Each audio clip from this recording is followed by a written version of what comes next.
नमस्कार दोस्तों, मैं ऋषभ से स्वागत करता हूं आपका एक अपने नए वीडियो में।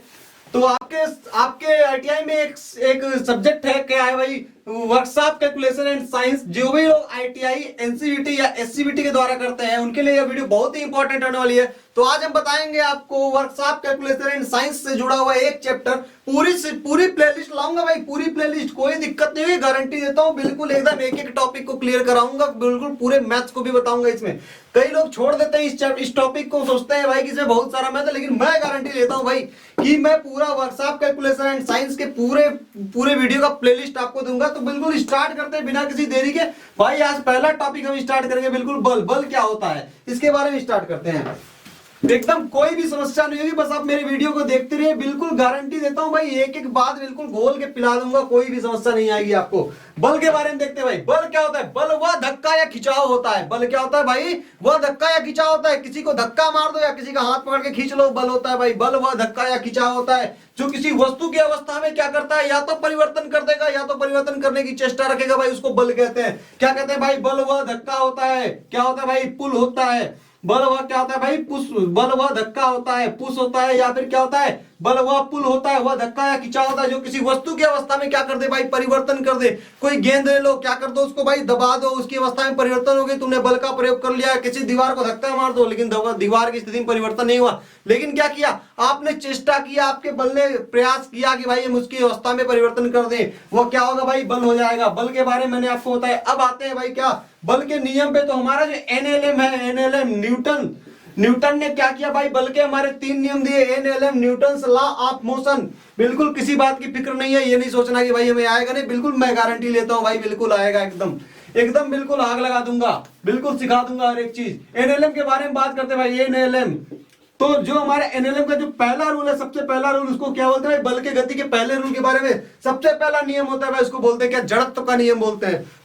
तो भाई सबसे पहला नियम क्या कहता है? यदि कोई वस्तु क्या है भाई? विरामावस्था में है। किसमें है? विरामावस्था में, यानी रुकी हुई है। यदि कोई वस्तु रुकी हुई है तो वह तब तक रुकी रहेगी जब तक इस पर कोई बाह्य बल ना लगाया जाए। जैसे कि अगर कोई भी वस्तु है, जैसे कोई कुर्सी है, जैसे कोई ये है, अगर ये रुकी हुई है तो ये बिल्कुल रुकी रहेगी। लेकिन अगर मैं इसको उठा के नीचे पटक दूं तो यह क्या हो जाएगा भाई? गिर जाएगा। यानी मैंने इसमें बाह्य बल लगा दिया। जब तक किसी वस्तु पर हम क्या करते हैं? बाह्य बल नहीं लगाते हैं तो उस वस्तु की अवस्था में कोई परिवर्तन नहीं होता है। तो उसे क्या कहता है? सबसे पहला हमारा रूल होता है एनएलएम का। पहला रूल क्या कहता है? यदि कोई वस्तु रुकी हुई है तो वह रुकी रहेगी, या यदि वह एक समान गति से गतिमान है तो वह तब तक चलती रहेगी जब तक कि उस पर कोई बाह्य बल लगा करके उसकी अवस्था में परिवर्तन ना किया जाए। इस नियम को बोलते हैं क्या भाई? जड़त्व। क्या कहते हैं भाई? जड़त्व का नियम। सबसे पहला नियम है भाई हमारा क्या? जड़त्व का नियम। इस नियम को हम क्या बोलते हैं? जड़त्व का नियम बोलते हैं।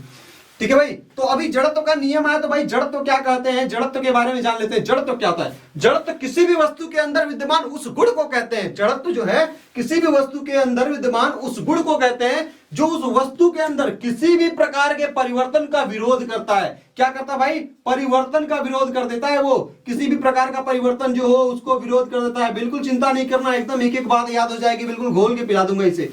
क्या करता है भाई? जड़त्व किसी भी परिवर्तन का क्या करेगा भाई? वो विरोध करेगा। कोई भी परिवर्तन नहीं होने देगा। कब तक नहीं होने देगा? जब तक कि उस पर कोई बाह्य बल न लग जाए। जब उस पर हम बाह्य बल लगाएंगे तभी उसके अंदर परिवर्तन हो जाएगा। तो सबसे पहला नियम क्या है?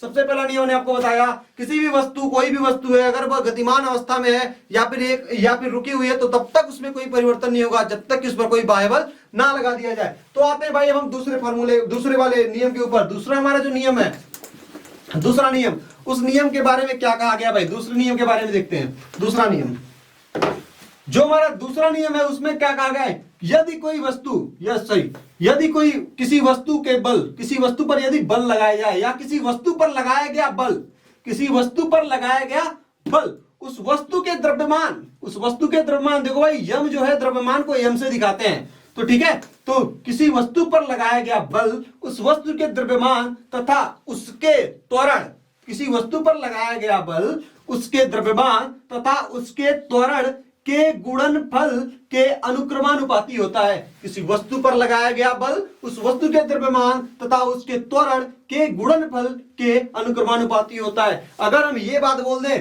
कि उस वस्तु पर लगाया गया बल उस वस्तु के द्रव्यमान तथा बल की दिशा में त्वरण, किसकी दिशा में त्वरण भाई? बल की दिशा में त्वरण के गुणनफल के बराबर होता है। तो भाई क्या करते हैं, F equals to M A कर लेते हैं, और ये जो एम ए करेंगे यहाँ पे के एम ए कर देंगे, इस के का मान होता है भाई ए, इसको सार्वत्रिक नियतांक बोलते हैं। तो F equals to M A हमारा दूसरा नियम क्या कहता है भाई, किसी वस्तु पर लगाया गया बल उस वस्तु के द्रव्यमान एवं उसके त्वरण के गुणनफल के बराबर होता है। यह हमारा दूसरा नियम होता है भाई, जो सर आइजैक न्यूटन ने हमें दिया था। अब आते हैं हम अपने तीसरे नियम की तरफ,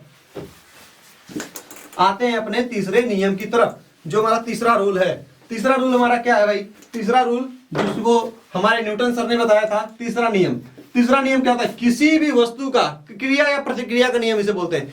किसी भी वस्तु का उतने ही परिमाण में यानी उतने ही पावर से बिल्कुल उसकी क्रिया होती है भाई, उसका क्रिया लगती है, प्रतिक्रिया बल लगता है, लेकिन विपरीत दिशा में लगता है। जितना बल हम किसी वस्तु पर लगाएंगे वह भी उतना ही बल क्या करेगी, हमारे ऊपर लगाएगी, विपरीत दिशा में लगाएगी। यदि हम किसी छोटी सी चीज को अगर हम ढकेल रहे हैं तो क्या होता है भाई, हमारे फोर्स का महसूस हमें क्यों होता है, क्योंकि वह भी हमारी तरफ उतना ही फोर्स लगाती है। लेकिन अगर हमारा फोर्स उससे ज्यादा हो गया तो उस वस्तु को ढकेल देते हैं। यदि हम किसी ऑटो को ढकेलना चाहें तो हम क्या करते हैं भाई, ढकेल देते हैं, लेकिन हमें भी फोर्स का महसूस होता है कि भाई हम उसके ऊपर फोर्स लगा रहे हैं। क्यों, क्योंकि वह भी हमारे ऊपर प्रतिक्रिया बल लगा रही होती है। लेकिन अगर हम यदि किसी ट्रक को ढकेलना चाहें तो नहीं ढकेल पाते, क्योंकि उसका फोर्स जो है, उसका जो फोर्स ऑफ इनर्शिया है वो क्या होता है भाई, हमारे फोर्स से ज्यादा होता है, इसलिए हम उस वस्तु को ढकेल नहीं पाते हैं। लेकिन जो हमारा तीसरा नियम होता है भाई, बिल्कुल आप नोट कर लेंगे, उसे क्या बोलते हैं, क्रिया प्रतिक्रिया का नियम बोलते हैं। किसी भी वस्तु, कोई भी वस्तु जिस पर हम बल लगाते हैं वह भी उतना ही बल हमारे ऊपर लगाती है,